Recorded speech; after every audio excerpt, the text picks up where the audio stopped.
Guys, what's up? My name's Swords, and today I'm going to be teaching you my approach to sniping in Apex Legends. With the new Legend Vantage coming to Apex, now is the best time to take a look at the current sniping weapons in the game, so that no matter what sniper or sight attachment you have, you can be prepared for a variety of situations. Sniping can be very difficult, but if you have the patience and situational awareness for the role, you can absolutely bring a lot of value to your team and be a serious threat to enemies anywhere within line of sight. In this video, I'm going to be talking about projectile drop, bullet travel distance, my suggestion for your general playstyle long range, mil dots, pros, cons of different sight attachments, and other useful tips to help you be more consistent in your matches. So, if you're serious about sniping, watch this video all the way to the end. And those that do, I'll leave a little bonus tip at the end of the video.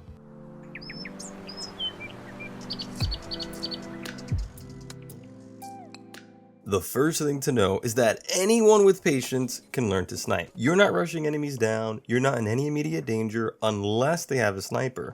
And the moment you decide to pull the trigger is completely dependent on you. This is why I think before we begin the conversation about the core game mechanics for snipers, we really need to talk about your playstyle and mindset first. Being a sniper, you want to avoid close range engagements if you can help it. Because if put in that scenario, you're going to be at a massive disadvantage due to your sniper being mostly ineffective in close range fights. If forced to fight in a close range scenario, all you really have to rely on is your secondary weapon unless you swap your sniper out with something on the floor.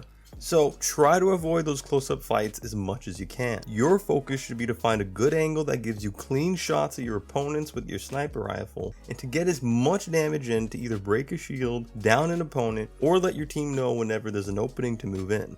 Regardless, as long as you're doing damage, you're keeping the enemy team away from yours, depleting their ammo or meds and establishing a strong presence for your team. You also need to avoid as much damage as possible, even if it's just a little, because running out of meds as a sniper is going to put you and your team in a really bad situation. Now, when you're out of combat and rotating with your team, keep an eye on the horizon or surrounding area for other rotating teams. Utilize your sniper scopes to scout out for your team for any dangers ahead or teams rotating your way. The next thing I want to talk about is projectile drop. The first thing you need to understand is that your sniper either fires hit scan or projectile bullets. Now, what do I mean by that?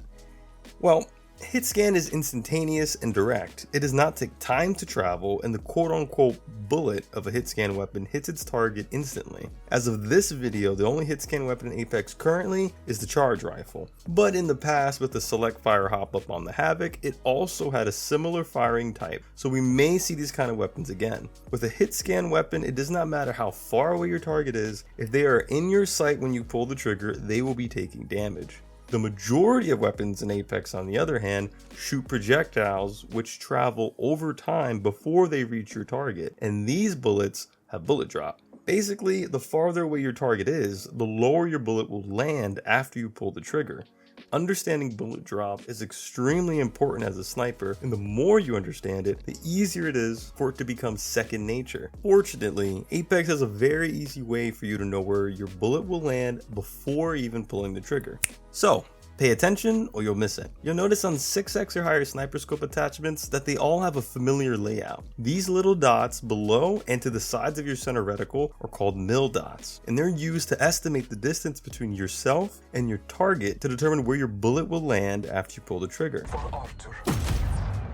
The 2 represents 200 meters, the 3 represents 300 meters, the 4 represents 400 meters, and so on and so forth. There is no 1 on these sites to represent 100 meters, but that would be found halfway between your center reticle and 200 meter mil dot, right about here. And the best thing about Apex Legends sight attachments is it already tells you the exact distance away the target is for whatever you're aiming at, over toward the right of your attachment.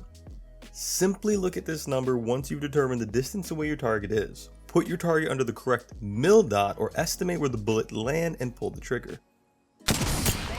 For moving targets at farther distances, it gets a bit more complicated, but you can use the mil dots to the sides of your scope to land shots on targets moving predictably.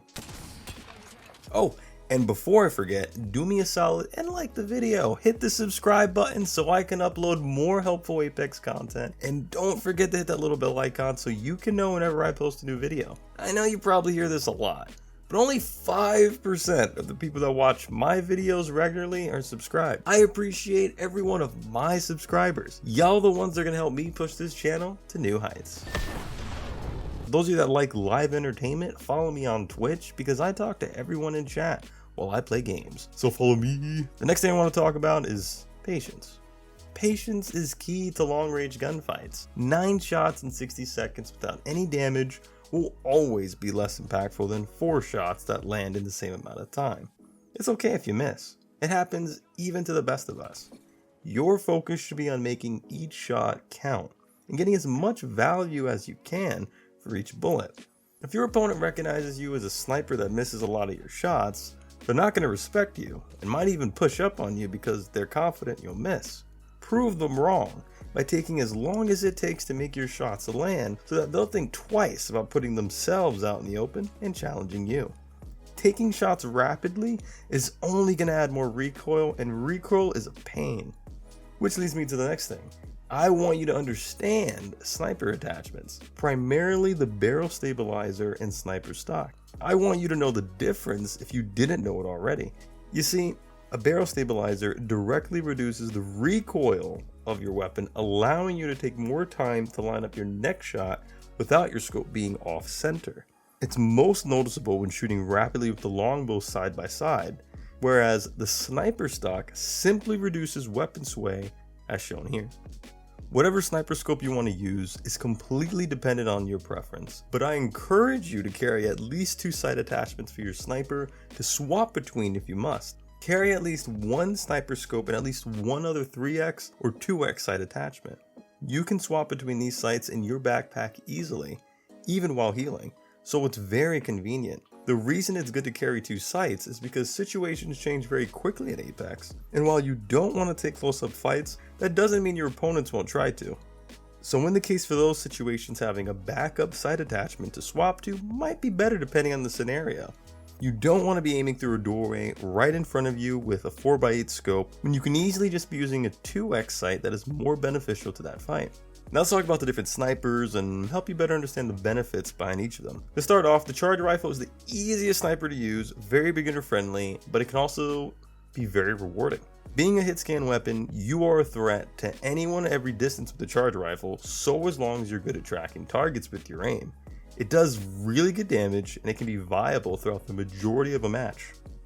So you pick this weapon up early game, you're looking pretty good, and you can use this weapon for a while. It doesn't have that many attachments to use. It's very beginner friendly. The next weapon to talk about is the longbow.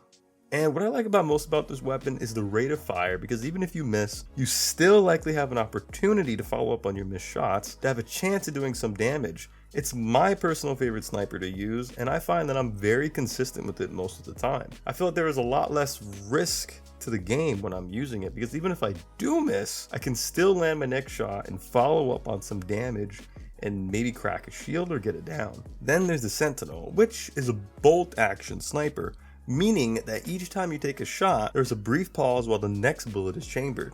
The Sentinel hits harder than the longbow because of this fact, but it is more punishing if you miss, as it also has a smaller magazine. Though it does have a special utility enabling you to deal more damage if you charge up your shots with 2 shield cells for a temporary duration. This sniper is more difficult to use, but it can be very rewarding in the right hands. That leaves us with the Granddaddy Kraber sniper weapon, a powerful care package sniper that can one-shot opponents with headshots. This weapon ain't no joke. Without a red Evo shield, a single shot will crack your shields. Like the Sentinel, it's also a bolt action weapon that forces time between each shot, usually used in the endgame of a match. The best way to use the Kraber is to pace out your shots and make each one count. This weapon can change the game. Finally, headshots matter. Aim for the head if you can. It does a lot of damage. These are the best shots to get a lot of value out of for your team. A headshot on an enemy usually means that they're going to be using up a shield battery, a couple shield cells, or in some cases they might even go down and have to use them to heal up anyway. Snipers do increase headshot damage, so you'll notice that you'll be landing 100 plus damage per headshot. Try to line up your shots around the head height of your opponent, so if they do land, it hits hard. That being said, hope those tips helped. Oh, and for that bonus tip, if you go over to your settings, you can actually tweak the sensitivity for each range on your sniper scopes. That means if you want your 8x sensitivity to be slower than your 4x, you can tweak that. This little tip goes a long way, so take advantage of it and find that sweet spot for each range. I haven't made a guide in some time, but if you found this video helpful, please hit that like and subscribe button and follow me on Twitch for more content. Twitch link in the description. Keep kicking butt, y'all. Take it easy and peace out.